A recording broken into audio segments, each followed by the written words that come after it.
कल्पना कीजिए, एक ऐसी दुनिया जहां ना कोई पावरफुल मशीन थी, ना कोई इलेक्ट्रिसिटी। हर चीज धीमी थी। खेतों में हल चलाने के लिए कैटल और हॉर्सेस का सहारा लिया जाता था। अनाज पीसने के लिए विंड मिल्स और वाटर व्हील्स, और बाकी सब कुछ इंसानों के हाथों से होता था।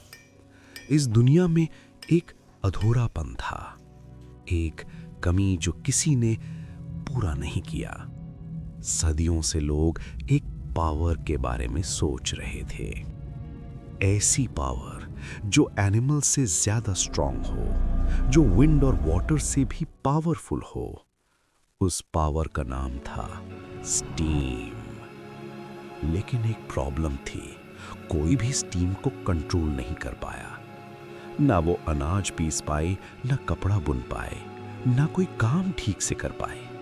स्टीम बस एक अधूरी ताकत थी, जब तक कि एक इंसान सामने नहीं आया। 1736 स्कॉटलैंड का एक छोटा सा शहर ग्रीनॉक, वहीं जन्म हुआ एक बच्चे का, जेम्स वॉट।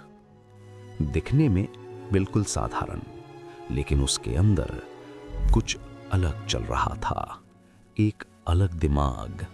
बाकी बच्चे खेलते थे, लेकिन जेम्स वो चीजों को खोलता था, उन्हें समझता था।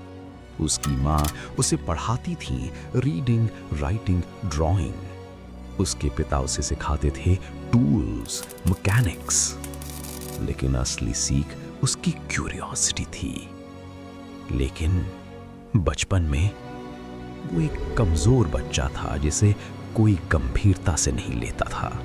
जब वो स्कूल गया, वो अच्छा परफॉर्म नहीं कर पाया। वो अक्सर बीमार रहता था, हफ्तों तक घर पर। लोगों को लगा ये बच्चा कुछ खास नहीं करेगा। लेकिन 14 साल की उम्र के बाद कुछ बदल गया। उसका दिमाग तेजी से ग्रो करने लगा। वो हर सब्जेक्ट में आगे बढ़ने लगा। लेकिन उसकी सबसे बड़ी ताकत अभी भी वही थी, क्यूरियोसिटी, ऑब्जर्वेशन। एक दिन जेम्स एक केटल के सामने बैठा था। वो बार बार उसका ढक्कन खोल रहा था, फिर बंद कर रहा था। कभी स्टीम को देखता, कभी पानी की बूंदों को। उसकी आंट ने गुस्से में कहा, जेम्स, तुम इतना आलसी क्यों हो? कुछ काम करो। लेकिन जेम्स काम कर रहा था। वो स्टीम को समझ रहा था। उसे खुद भी नहीं पता था कि यही पल इतिहास बदलने वाला है। जैसे जैसे वो बड़ा हुआ, उसने अपना ज्यादातर समय अपने पिता की वर्कशॉप में बिताया, जहां शिप्स रिपेयर होते थे, टूल्स बनते थे। वहीं जेम्स ने भी कुछ टूल्स बनाए, क्रेन्स, पुलीज, पंप्स। और इस तरह उसने सीखा कि मेटल्स और वुड के साथ काम कैसे करते हैं।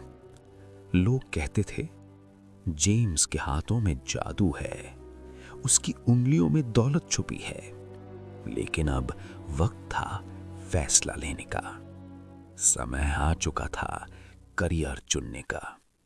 उसके पिता चाहते थे वो फैमिली बिजनेस संभाले, लेकिन फैमिली फाइनेंशियल क्राइसिस में थी। इसलिए जेम्स ने एक नया रास्ता चुना। जेम्स ने फैसला किया वो बनेगा इंस्ट्रूमेंट मेकर, और निकल पड़ा ग्लासगो। लेकिन यहां भी सब आसान नहीं था। उसे एक ऑप्टिशियन के पास काम मिला। वो कोई मास्टर नहीं था, बस स्पेक्टिकल्स रिपेयर करता था, फिडल्स ठीक करता था, फिशिंग टूल्स बनाता था। जेम्स समझ गया कि यहां मैं ग्रो नहीं कर सकता। उसने फिर एक बड़ा फैसला लिया। ठान लिया, अब मुझे लंदन जाना होगा, सबसे बेस्ट से सीखना होगा।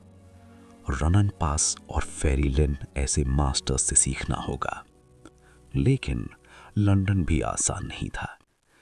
लंदन में इंस्ट्रूमेंट मेकर्स तो बहुत थे, लेकिन वे गिल्ड सिस्टम में बंधे थे। वहां 5 से 7 साल की ट्रेनिंग मैंडेटरी थी। जेम्स के पास इतना समय नहीं था। उसे चाहिए था शॉर्टकट।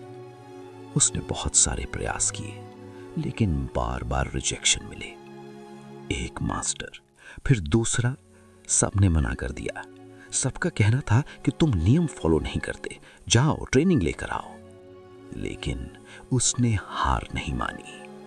कई हफ्तों बाद एक मास्टर तैयार हुआ, महंगी कीमत पे। जेम्स ने $100 दिए, अपनी पूरी मेहनत दे दी। कठिन दिन, लंबी रातें, रोज रात 9 बजे तक काम करता और एक्स्ट्रा काम करता। सुबह जल्दी उठता ताकि अपने पिता पर बोझ न बने। और फिर वो दिन आया। कई सालों कठिन परिश्रम के बाद जेम्स ने अपनी एक नई पहचान बनाई, जैक ऑफ ऑल ट्रेड्स। एक स्किल्ड वर्कर जो अब कहीं भी काम करके अपना पेट भर सकता है। ग्लासगो लौटकर अब वो जेम्स वॉट बन गया। वो ऑलमोस्ट सब कुछ रिपेयर करता था, इंस्ट्रूमेंट्स, स्पेक्टिकल्स, म्यूजिकल टूल्स, और सबसे सरप्राइजिंग बात, उसे म्यूजिक समझ नहीं आता था, फिर भी वो ऑर्गन्स बना देता था। लोग कहते थे ये आदमी कुछ भी बना सकता है, लेकिन असली काम अभी शुरू हुआ था। दिन में काम और रात में क्या? पढ़ाई, केमिस्ट्री, मैथमेटिक्स, मैकेनिक्स। धीरे धीरे एक ऑर्डिनरी बॉय बन रहा था, एक एक्स्ट्रा ऑर्डिनरी माइंड। लेकिन उसे अभी तक नहीं पता था कि उसकी जिंदगी का असली मोड़ आने वाला है। आगे की कहानी के लिए क्लिक करें नीचे दिए गए लिंक पे।